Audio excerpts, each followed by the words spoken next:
Neil Brown is rumored to be on the hot seat. He's hearing complaints all the way from the bottom all the way up to Pat McAfee. What's your opinion so far of year 4 of the Neil Brown era? And I've never seen somebody create such a good culture somewhere and have such good standing amongst whether it be players, parents, high school coaches, people in the program, and fans that meet him. He's so well liked. And for whatever reason, it just hasn't translated into wins.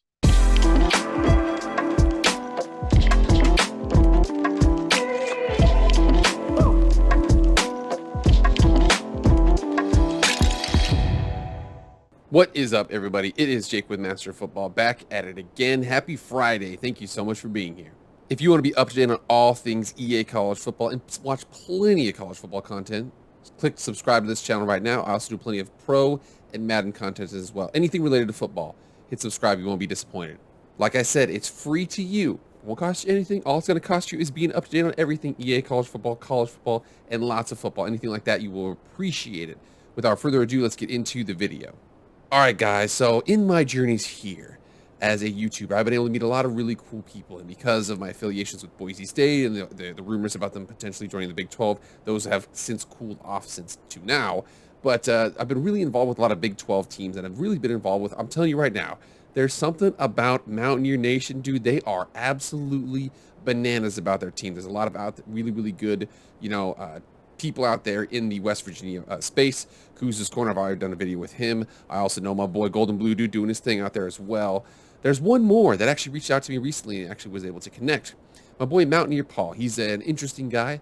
I'm going to make sure I include all of his stuff in his bio right now, but because there is, not only is he a good person to talk to, he's enjoyable to talk to, but there's a lot going on with West Virginia. There's a lot of things out there. There's rumors about Hugh Freeze, rumors about Neil Brown. There's where the program needs to be. There's their crazy, lost week 1. There's things to look forward to. There's things that are kind of, you wish would be better. There's a lot of cool things happening with West Virginia to talk about right now. So this is going to be an interview with him about all things West Virginia. Cool thing is I did an interview with Kuz earlier this year about West Virginia. Seeing that one and seeing this one now and seeing the discrepancies, you can see that there's certain areas that they definitely are not where they want to be at.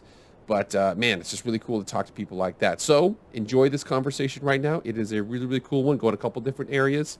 And if you have any comments, man, get in the comments and let me know. But enjoy the show. And here's my boy, Mountaineer Paul. All right, my man, Mountaineer Paul. I know you, but for those of you who don't know who you are, my friend, please give yourself a short introduction. I have a show on YouTube called Mountaineer Paul Talks Football. You can find me on Twitter at Paul Mountaineer. All college football all the time. Delve into some college basketball as well. I do mostly West Virginia Mountaineers theme things, but also talk about the Big 12 a bunch. And if there's any major news stories, we try to cover that as well.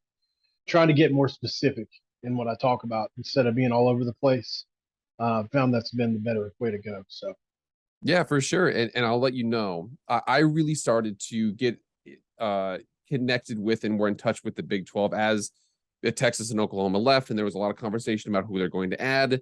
My boys, Boise State was a rumored team, ultimately didn't happen in that first run. And now there's a couple of things that could complicate that. But I have since been connected to you, Kuz's Corner, and Golden Blue Dude. What is it with you West Virginia fans? You guys are all over the place, man.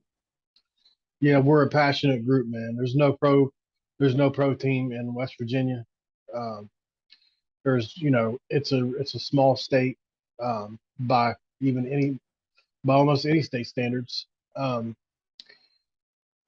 We live with a lot of stereotypes. A lot of people poke fun at us for different things they may have seen with the movie Deliverance or whatever it is, and so that brings us close knit, tight together, and all of it really just adds up to a really passionate fan base. And if you go by the numbers, we're probably the most passionate fan base in the Big 12. Mm-hmm.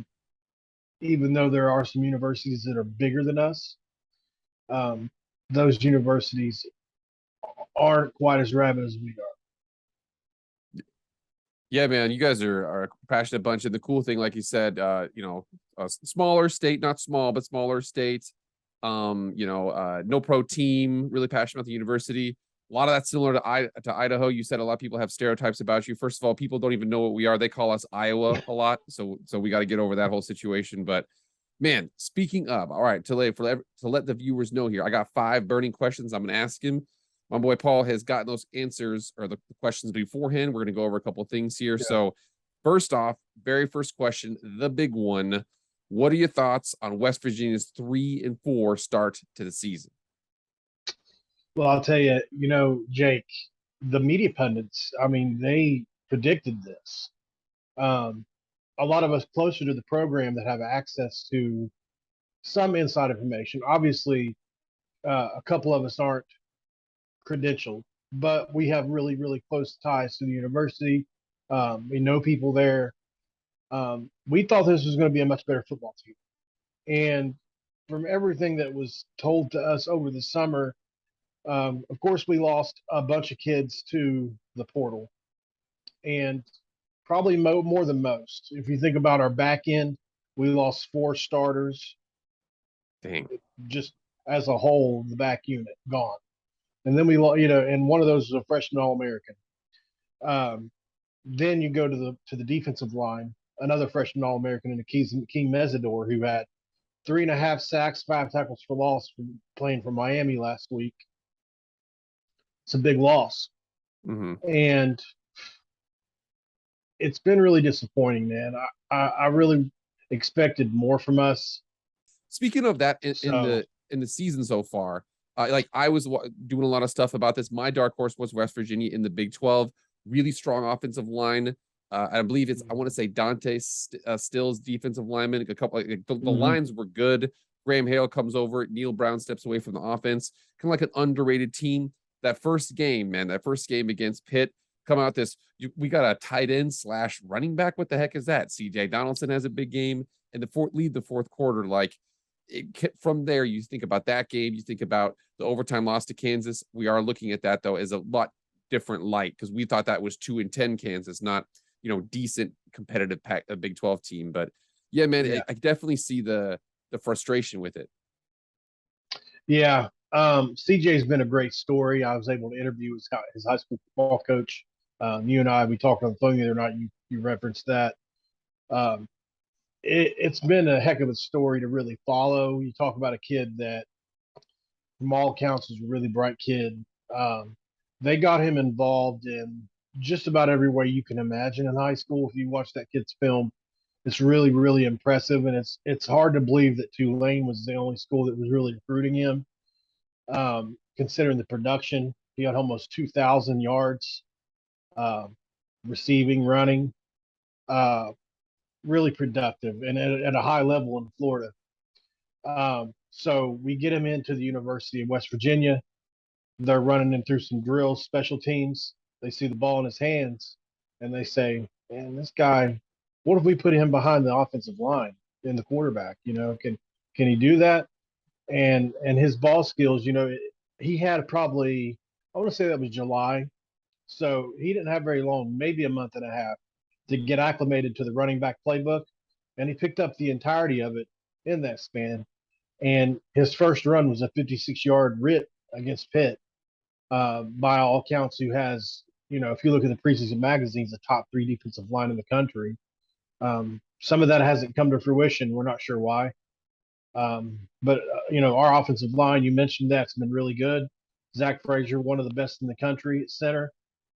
He absolutely dominated Ika from Baylor a couple of weeks ago. He graded out at 97% again that game, which is just unbelievable. Having all 5 of those guys return was something that we were all really excited about and thought that was going to be lead to some success for us, and it has, but unfortunately not as much success as we wanted to have, and it's been really disappointing, man. We really expected 8 wins, 9 wins. We just haven't got there. Yeah. And actually, that's a good segue into the next question here. I put it down, like I said, I think that your biggest letdown is JT Daniels, not necessarily because he's been playing bad, but just because you haven't seen what you wanted. I also said the biggest surprise would be CJ Donaldson. What's your opinion on that? What's your biggest surprise, biggest letdown from the 2022 season so far? Yeah, I got some backlash from our fan base. I made a video about that. I believe we should probably bench JT Daniels. It's not because he's a bad player.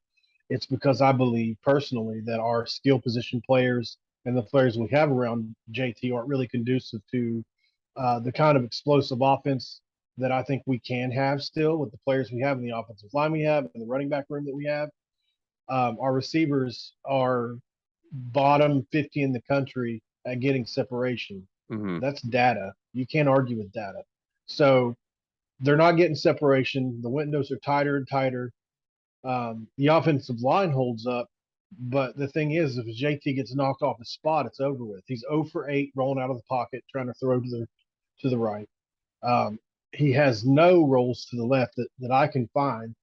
So he's either on his spot or he's not. And that's a really, really tough way to play football when you have absolutely no mobility. It's tough. Mm-hmm. Obviously, if you're a team like Tennessee this year, who just has skill position everywhere, your receivers get open for you, it's not as big a deal. But a team like us, who our wide receivers aren't what we thought they were coming into the season, and let me just say, these wide receivers have been with us. This is some of their 4th and 5th years, starters. Yeah. I'll be glad to see them gone after this year because we've seen what they are. People are talking about Bryce Ford Wheaton like he's a breakout star. This is his 5th year. Mm-hmm. So I don't know. I feel like if somebody was going to be that good, they would have broke out before 5th year. Yeah. And I know JT probably has something to do with that, but I don't know. The future to me is Nico Marchiol. He was a 4-star kid, Gatorade Player of the Year in Arizona. From all accounts, he and JT are really close, and really like to see him. Maybe a lot of people talk about his red shirt, don't want him to burn it, but there's ways around that. We can start him the last 3 games of the year in the bowl game or something. But yeah, JT, like you said to your point, it's not really a JT problem as this roster is just not built for his talents. Yeah. And I'll let you know too. Like I have a Boise State fan. We had a guy by the name of Hank Bachmeyer preseason. Johnny Unitas watch list kind of guy. New offense just didn't really sync with him. We come in, we have a scrambler, a really agile guy in Taylor Green. It works for him. I'm not saying that's going to happen for Nico or anything like that, but I know that you think that there's just certain mitigating factors on what JT can do. What about the positive perspective? And I suppose we already mentioned CJ Donaldson, and if you want to talk about CJ Donaldson more, that's fine. But what's your biggest surprise from a positive perspective on the season? In a good way or in a bad way? I'd say in a good way, because I know that I can tell there's some tension with what you say, but you tell me. Yeah, it's really hard to find something. Mm-hmm. I'll tell you what, the running game has been good. Mm-hmm. We've had several games which we've rushed over 200 yards. A stat associated with head coach Neil Brown is we are now 16-3 when we rush for 100 yards or more in a game, which is a heck of a stat. And unfortunately, Graham Harrell is not the kind of guy that dedicates himself to the run game. He does run the ball. Mm-hmm. That's evidenced by the several 200-yard running game performances we've had this year. But it's not something that he would like to do. If he had it his way, he'd be slinging it, and run. Yeah. And to be honest, there's a lot of, I would say, talk in the fan base about who is controlling the offense. Obviously, head coach Neil Brown has had successful offenses in the past. He's been offensive coordinator at Texas Tech. He called the plays when he was at Troy, when they won 3 double-digit winning seasons there. He comes to West Virginia. Jarret Doege, one of the worst Power 5 quarterbacks that we've ever had. Even though he was a great kid with great character, the offense just did not flourish. This is why Graham Harrell was brought in. We think that was an ultimatum given to Neil Brown. And unfortunately, the offense just not as good as we had hoped it was, but the running game has been a lot better than what a lot of us thought it would be. Mm-hmm. Yeah, and like I said, I really enjoyed watching this. Like you had mentioned that he was kind of under-recruited, CJ Donaldson, but Pitt knew who he was by the end of that game. They knew for sure. Yeah, they didn't want to tackle him. Let's segue into the next question. So this is, again, I want to make sure that we're clear about this. Neil Brown is rumored to be on the hot seat. He's hearing complaints all the way from the bottom all the way up to Pat McAfee. What's your opinion so far of year 4 of the Neil Brown era? It's wild, man. I've never seen somebody create such a good culture somewhere. and have such good standing amongst whether it be players, players' parents, high school coaches, people in the program, and fans that meet him. He's so well liked. Um, he's got that southern drawl. He very articulate person. He's very smart. Um, and for whatever reason, it just hasn't translated in the wins. He's had some meltdowns on the sideline, whether that be uh, clock management issues or just really consistent offensive line blunders. We've had by my count at least 5 false starts on the goal line this year on the one. And you can only attribute that to coaching. And a lot of people feel like that Neil Brown's friends are going to get him fired. Famously, he chose to keep defensive coordinator Jordan Leslie, who has put out some good defenses now. We had a top 5 defense in 2021, a 21st in scoring defense. We're not sure if that was carryover from players or Jordan Leslie, but he was a co-defensive coordinator that year, and unfortunately, he chose not to keep somebody that a lot of the fan base felt like was the better coach. And so that's where your friends will get you fired things come from. Same with the offensive line coach. It's the offensive line, these blunders, the inconsistency. So there's a lot. But yeah, definitely disappointed in the 4 years. A lot of us feel like he's had more than enough time to right the ship. And those of us have been, I think it says a lot about the fan base that a lot of us have been on board up until year 4, and there's been very little negative chatter about Neil Brown until this year. Yeah, and you had mentioned there that he does a really good job of creating a culture and doing things like that. He's really well liked.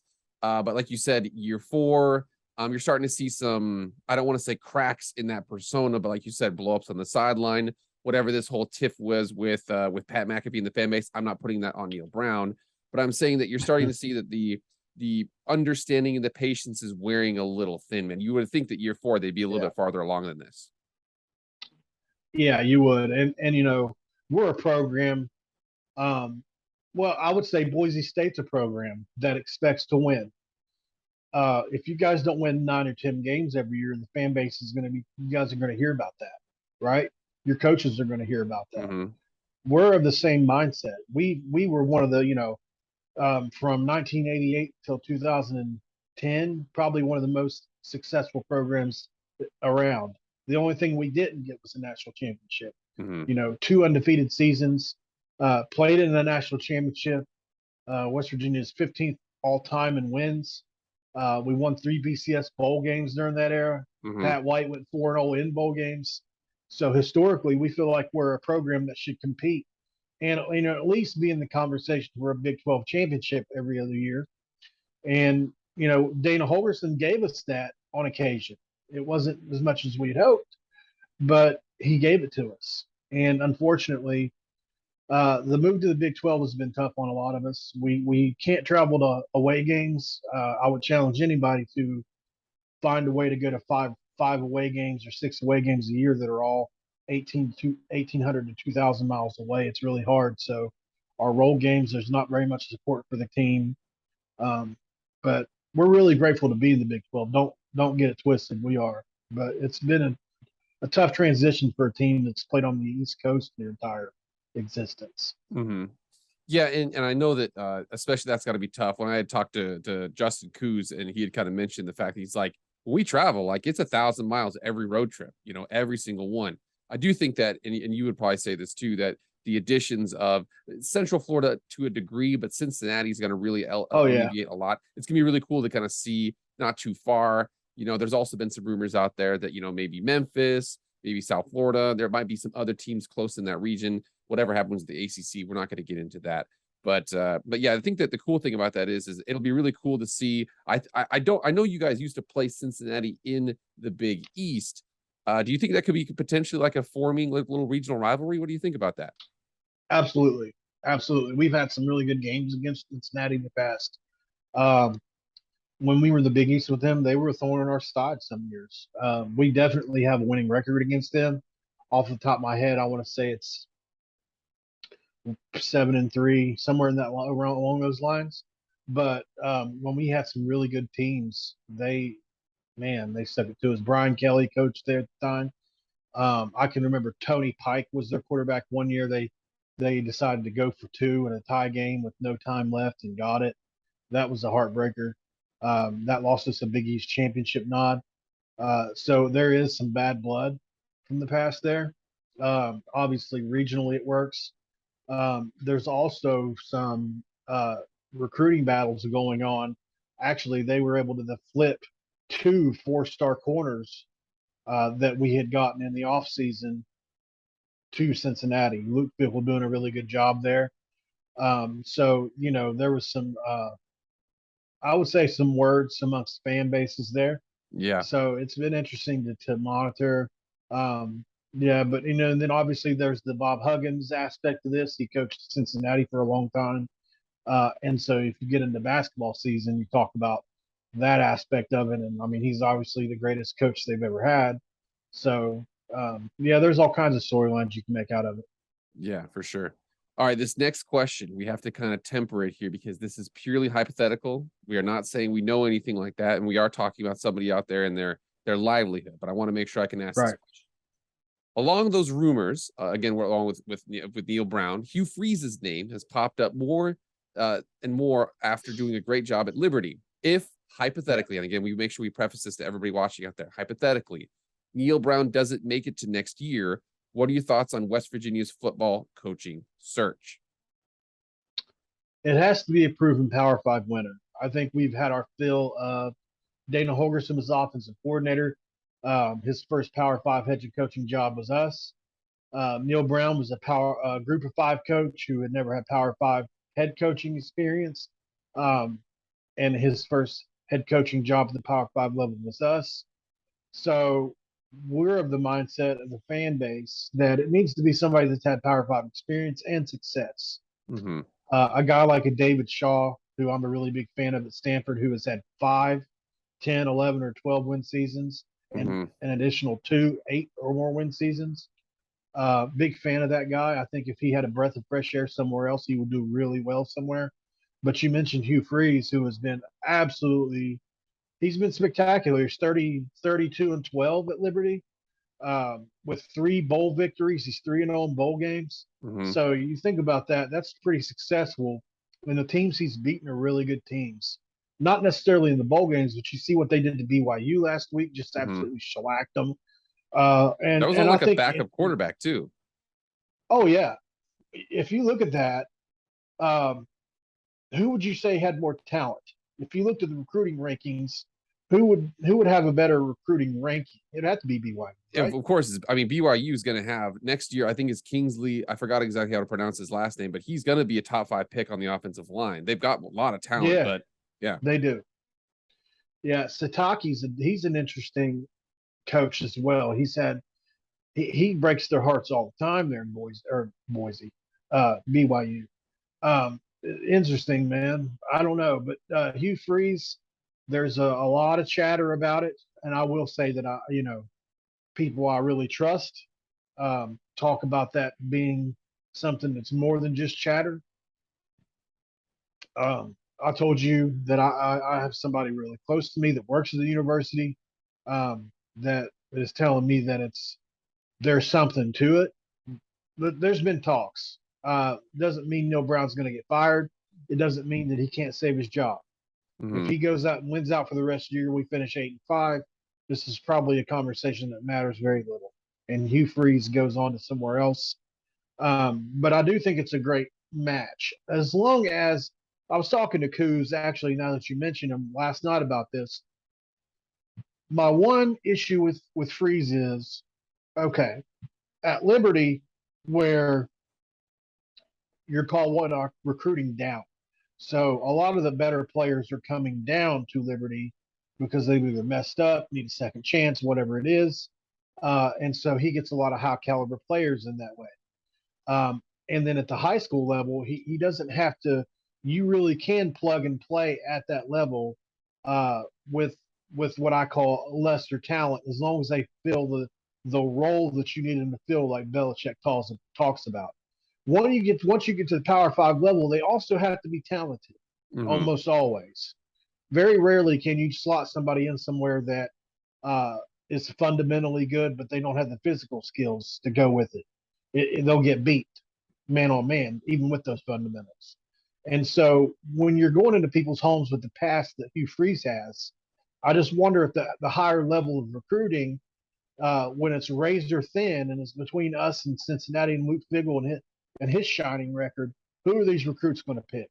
Mm-hmm. And I wonder if he's going to be able to recruit like people think he can Yeah. at the Power Five level, and like he did in the past when he was able to get Robert Kimdichie and guys like that at Ole Miss. So for me, that's just something I worry about, but I'm a worry wart. So Hey, don't worry, man. No, we worry. You worry because you care. You know what I'm saying? That's how yeah, fan bases are. I got you. All right. So this next question is a pretty long-winded one, but it really I just enjoy talking about this because I'll let you know there are a couple of channels out there that literally all I could do is talk about conference realignment all day long, and you'd have plenty of it to go off of just because yeah. conference realignment is like this. Let's go into the question here. The Big 12 conference is expanding and moving a lot of parts.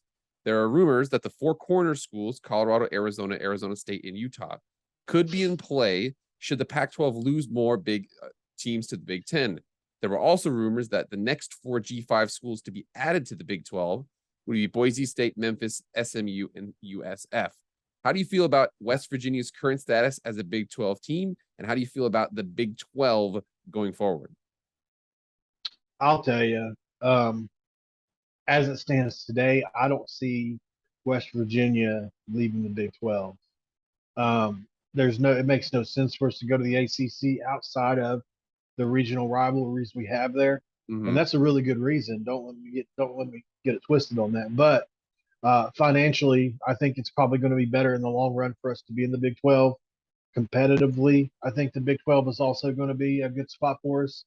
And some of us think that at some point that the ACC may fall apart, and we may grab some of those teams that we cherish so much. Speaking to the four group of five schools that you were talking about, um, in my opinion, I think personally I would slot a couple of those ahead of San Diego State. But I value on the field play, even though San Diego State's had some good football teams. I don't think any team on that list can compare to what Boise's done, and that's just being honest. Boise State uh, is the greatest group of five team in college football history. So when you look at it through that lens, they are very deserving on the field being in a big conference. Unfortunately, and I'm going to talk to Bob Thompson about that coming up next week. I've been corresponding with him.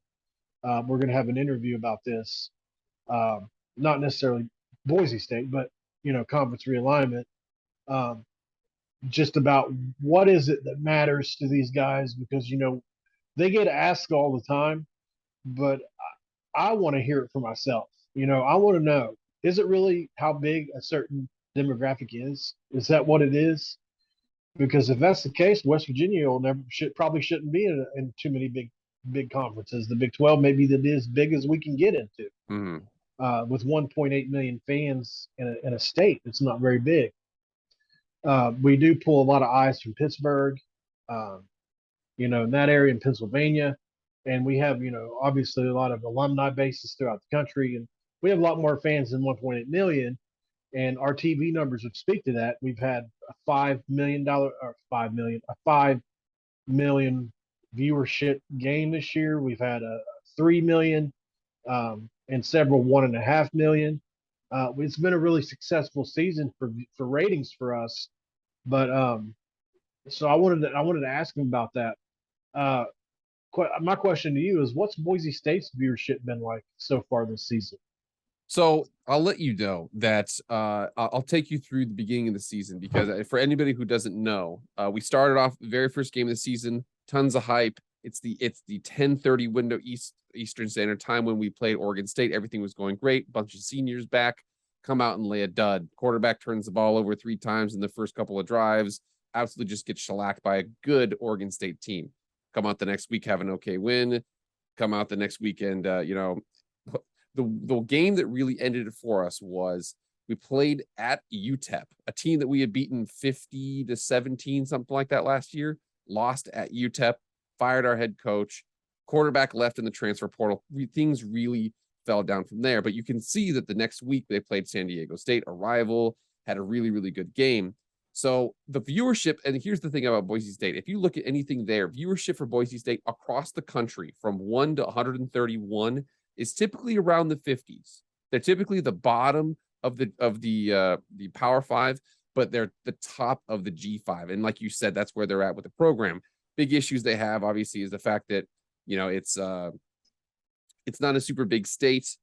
Boise's a newer university. They were only handing out four-year degrees as of like 1960. So viewership is actually pretty good, all things withstanding.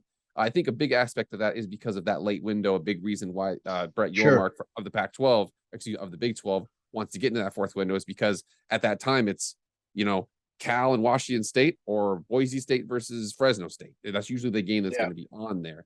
So viewership's been good. But again, I was a little depressed when they didn't get picked, but I totally get it because when you look at those four teams, you look at South Florida, Memphis, SMU, and Boise State. They're good in some areas and they're bad in some areas. You know, SMU oversaturation in the Texas market. Memphis, older facilities, pretty solid, but you know, could be better. South Florida, big money. Yeah, South Florida has not really cared about football as much as they could have. Central Huge Florida, area. Yeah. And then Boise State, very successful on the field, but just doesn't have the, like, BYU's got a religion behind it. Central Florida's got 70,000 students on campus. Cincinnati's an extremely successful program in a big market, you know, and then you look at Houston was kept out of the Big 12 because Texas was worried about the growing market of Houston. So it makes sense why they picked that, you know, but yeah, man, I mean, they're definitely a sleeping giant. In the Houston, and that's one of the games I'm looking forward to. Is I guarantee you, they're going to make UT play at Houston before they leave for the SEC. I 100% guarantee it's going to happen. They should. Yeah. If they care about ratings, they better. Oh, that game's. You know, you think about the Fertitta guy and then this and that. There's so many storylines with that. It's super. I'll watch it. I'll be watching it. Yeah, for sure. And then I mean, do you think they're going to make Dana Holgorsen come back to Morgantown? Oh, well, that right there. So if he stays, I mean, I know that West Virginia fans are going to be caring about that one. I know that's a big time concern there, you know? Yeah. So there's so many cool storylines when you really get into it and see all this kind of stuff. But yeah, man, I think the new Big 12, the cool thing about those, if you think about it right now, so Oklahoma, I think the Oklahoma people are doing a little bit of, they're kind of enjoying it a little bit. It's kind of schadenfreude. They're kind of like enjoying the fact that they're down right now. I think they'll be fine. They'll get their way back up. I think Texas, I think Texas will be too. But you look how healthy the league is, man. Won by Baylor last year. Oklahoma State and TCU were off to really good starts this year. You've got, I know that, you know, Central Florida's doing okay and BYU's got a little bit of a down season, but you're going to be from the mountains all the way out to the East Coast. You got a lot of, you know, good ability there that's going to be coming into the league. It's going to be a really competitive league. It is. It's a league, though, that I'm telling you, and this is just the way it is. We feel as West Virginia fans that we should be at the top of that league. I don't think that's too much to ask, you know. And I'm unfortunately, I was talking to somebody the other day. Our best years are getting to be so long ago that you could almost call them history. Freaking flies. You could almost call them history, and it's just. It's so sad, man. You know, and I know what you mean. Like 2007 for Boise State seems like a long time ago as well, right? The bowl game win. So if you think about this, we shellacked Oklahoma in back-to-back years. You guys did it, then we did it the next year. Mm-hmm. Who was the quarterback for Oklahoma the year you guys beat them? Oh my gosh, I'd have to find out. I don't know off the top of my head. It was Sam Bradford for us. He was a freshman. Yeah, ours was not Sam Bradford. Ours was. I mean, I can look it up really quickly. Was it Jason White? Adrian Peterson was at running back. Adrian Peterson. I know Adrian Peterson was the running back. I know he had a hell of a day that day. Well, and you got to remember during that game. So that game was crazy because during the game, he was about 70. They even said before the game, like, you know, he's about 75%. He's a little injured. He's a little banged up. Well, what happened was They had the amazing play that put them into overtime. They had the hook and lateral. Very first play of overtime, Oklahoma gets the ball. Adrian Peterson, 25-yard touchdown run. Boom, right off the bat. And I guarantee you then Chris Peterson looked over to his defensive coordinator, his offensive coordinator, and says, we need to end this game, win or lose. We can't stick with these guys for 6 overtimes. We can't do it. So we got to end this game. And that probably prompted the fourth down conversion and then the Statue of Liberty play. So Adrian Peterson was probably a big pusher of why they went for 2 in that instance. Ian Johnson, baby. Oh God, love me some Ian Johnson, baby. He's selling insurance out here for State Farm. It's great, you know. Is it really? Well, Paul, I tell you what, man, I had a ton of fun in this conversation. We will be working with each other in the future. Don't you worry about that. Tell everybody where they can go find you. Yeah, man. You can find me on Mountaineer Paul Talks Football. I have a channel. Like I said, cover the Big 12. We'll be covering any conference of realignment, covering anything that happens Big 12 and the big national stories. Obviously, the Mountaineers. That's where I'm at. And I'll be going into college basketball season as well. Obviously at Paul Mountaineer on Twitter. I'd like to change that, but it's a little bit of a process. So, Elon's got you. He'll help you. Elon will help you out. Yeah, if he buys Twitter, yeah. Yeah. But yeah, those are basically the 2 places you can catch me. Also, I'm sorry. Also on the Voice of College Football, I release content there 2-3 times a week, depending. So if you haven't subscribed to the Voice of College Football, Mark Rogers, that's another great place to catch. He covers everybody. I mean, just name a team, he probably covers it. We cover the Mountaineers there as well. Well, I tell you what, man, I'm going to make sure I'm also going to put the links to his bio and everything like that in the description of this video. But my friend, Paul, we're just about to wrap up. I appreciate it, man. Any last words? No, man. Actually, I did have one question for you. Sure. Talk to me. Recycle. Do you guys want to recycle any coaches? Are you down for Bronco Mendenhall or Chris Peterson coming back? Chris Peterson runs a nice program. I like Chris Peterson. I will say this. So, because a crazy question is Brian Harsin looks like he's kind of on the hot seat down there not because of Brian Harsin per se, but because apparently, if you look into it, Auburn's their alumni are insane, and I don't know what's going on there, but there is a huge pull between like they're trying to find an AD, the chickens run the roost or something like that. It's just a weird situation. He's a good offensive mind. I will say top 10 defense right now. I actually think the number 1 defense in the FBS. I don't mind me some Andy Avalos right now. I actually kind of prefer playing defense a little bit here. It's kind of cool to have that. Fair enough. Thanks, all right, man. guys. We will, Paul, my friend, thank you very much. We'll end it right now. All right. All right, guys, that's it. Thank you so much for being here. Please like, share, comment, subscribe, do all that stuff. I appreciate it. That's it for me, man. I am out.